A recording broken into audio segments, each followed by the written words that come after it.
And let's speak to another community organisation from Mogale City on the West Rand. The Choko5 Movement says illegal mining has become a burning issue, especially because of the failure of law enforcement. To discuss, we're joined by the executive chairman of the Choko5 Movement in Kagiso, that's Karabo Mosethi. Mr. Mosethi, thank you for being with us. Firstly, I'm interested, you released a statement saying that the 80 or so suspected illegal miners who were arrested may not be the ones behind the horrific gang rapes that sparked what we're seeing right now. Just tell us why. Thank you very much, and thank you to the viewers. Indeed, what transpired today is not necessarily what was expected there. You know, from our research and development as an organization, we have been embarking on the rehabilitation of these mine dumps since the inception, and since in 2018.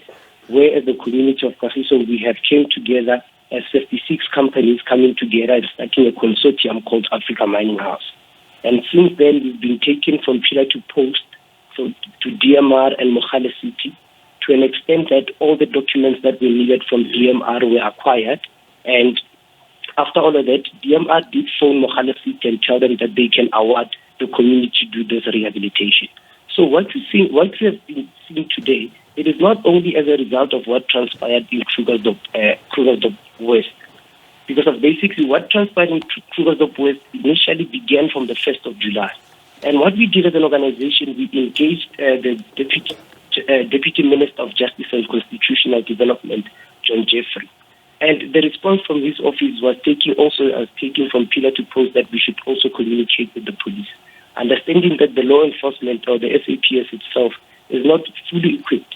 And what disappointed the community to an extent that even today came to what happened, it is because of we speaking of a member of parliament that has been in that seat for over 28 years. So which means our democracy and our rights are not being taken seriously. All right, I understand that. So there's a history here where the community wants action and attempts to ensure that everyone benefits from the wealth underneath the ground. What I was talking about in your statement was that you talk about the arrests of those who may not have been involved in the gang rapes, and you say it's unlikely to be them because the heavily armed gangs operate underground. So there are different levels of mining, zamazamas, different communities involved. Just tell us more. Okay, like we are saying when we refer to page 2 of our statement, we have two types of zamazamas. The one that we are seeing on TV today, they're basically doing the less crime that is committed within this space, all right? Which is your Zimbabweans and our neighboring African brothers that we're seeing on TV today. But the real zamazamas that we're speaking about, when we refer also on our statement on the pictures on page 2, it is big companies that are refining this gold. So what they would do, they would take their big machineries and go on site with their excavators and then stockpile raw materials where you will find the zamazamas that we saw on TV. What they will be given, they will only be given a scoop of a TLD for them to take care of the stock that is piled by these private companies. So the real zamazamas in this action, besides over and above the terrorists that have been seen on TV, are these big corporates that each and every day they're passing our trucks within the communities without being asked any questions. They're causing traffic. At the end of the day, when the very same community has request for assistance in terms of CSI and CIR, they are not there to assist. So the real zamazamas that we need to be dealing with, we need to be dealing with these private companies. All right, and you say that you believe they are white-owned and they come in with impunity. Why are they not stopped? Right, most definitely. The pictures that reflect on our public statement, the very same white old man that is seen on those pictures, it was exactly on the day of incident. We even have it on footage when he came on site. The day when we went on site, we are not going there to talk to the zamazamas or do anything. We were doing research and development as to how best can we do this mining rehabilitation as a community or as a consortia, realizing and understanding that the zamazamas that we see on TV, what they are doing, they're only taking the scrape on the surface. They are not doing the actual hole.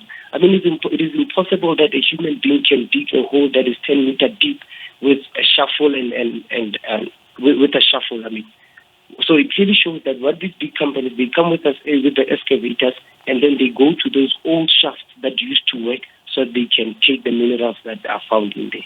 And the very same community that is inhaling this toxic chemicals, acid rains that are found in these mine dumps, they are not receiving anything. What have police been doing? You talk about pockets being fattened. So is there bribery going on? Is there? Bribery going on? Are police taking bribes? The police are taking bribes. From who? From the very same zamazamas. Because of what we will be told as communities is that there will be a raid taking place. But still, you will see the police, even the previous, like the executive mayor has been saying, that he went there and then they closed all the sites. If you check his own Facebook page, they're just showing you small holes as if it was a mice that was passing. So what the police do, they just go on site only for publicity, and then they don't do anything of impact. The very same statement that was just uttered by the executive mayor, that he has warned the community of the act of vigilante. How does he expect the community not to act in this way, where, like I'm saying, the community has went since 2018 up to date that they should do the mining rehabilitation, all right?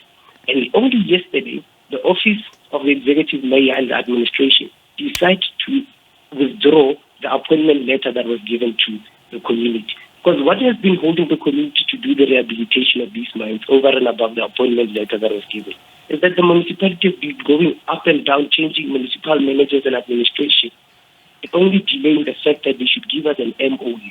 I mean, currently we're sitting with a situation where now 500 million from government, which is from DMR, was given to Mintails to do rehabilitation. And now the portfolio committee of minerals and resources, specifically the chairman, Mr. Luzik, cannot account of where the 500 million go to.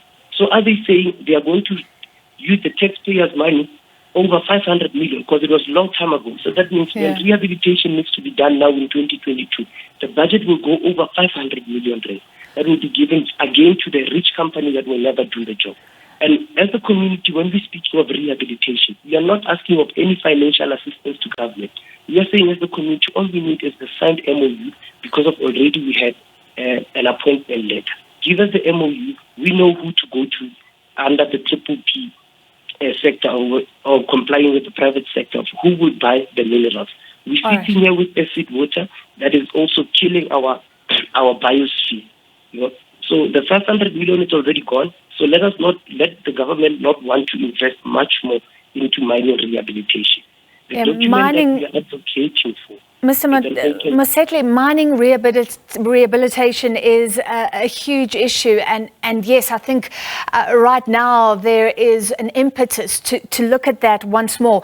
But my final question to you is, in the meantime, before this issue is resolved, what should the community do? How should people react to what's going on right now? Because you do say that you're worried there could be a deathly confrontation because some of these illegal miners are heavily armed. We are dead with hunger, we are dead with unemployment, we are dead with poor skills. So no further death can kill a young person or black man at this point. So what needs to happen is that the appointment letter needs to be given to the Consortium Africa Mining House, and the MOU needs to be given to the community, and we will continue with this mining rehabilitation.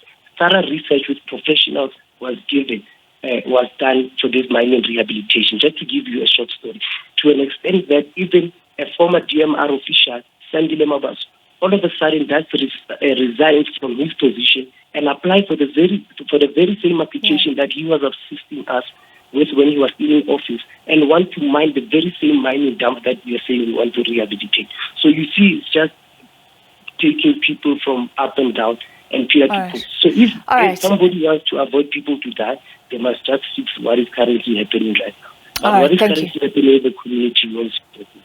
All right, thank you very much. Karabo Mosethi is the executive chair of Choko5 Movement that comes from Mogale City. And like he says, several community groups involved in trying to rehabilitate these mines and make sure that the community benefits and it's safe and healthy as well.